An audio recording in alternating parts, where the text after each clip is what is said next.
naisip ko lang, bakit kaya maraming tao ang todo effort sa sports?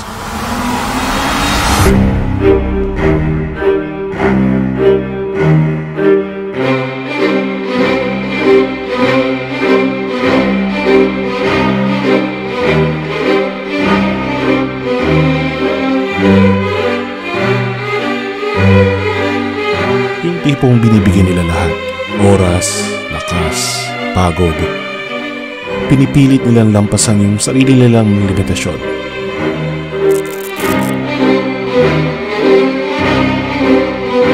Pero, sino nga ba talaga ang kalaban? Diba, sarili lang natin. Sa bawat laro, takbo, tira ng bola, buhat ng barbell, minsan mas mabigat pa yung pressure na nararamdaman mo mula sa sarili mo kaysa sa kabilang team. Kasi, gusto mong patunayan na kaya mong higitan ang dati mong performance. Kalaban mo yung sarili mong takot at alinlangan.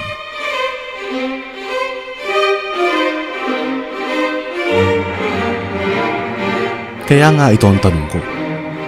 Kung sarili mo lang ang kalaban mo, bakit nga ba kailangan pang mag-compete?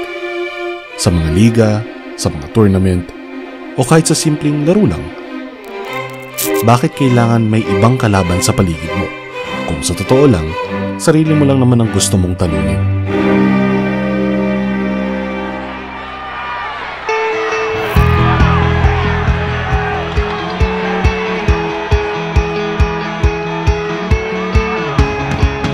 Pero habang tumatagal ang bawat palaro, mapapansin mo yung sagot sa tanong ko.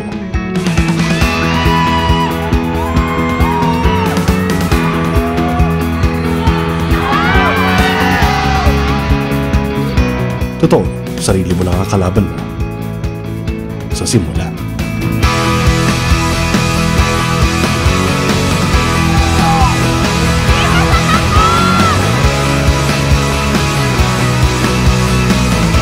Pero kapag nandun ka na, sa gitna ng laban, yung mismong climax talaga, yung sobrang taas ng energy sa venue, dun mo masasaksihan.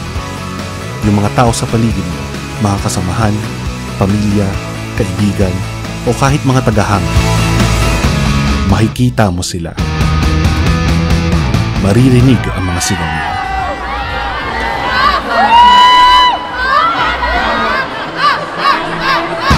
At doon mo mararamdaman. Hindi lang para sa sarili ang bawat hakbang, ang bawat laban.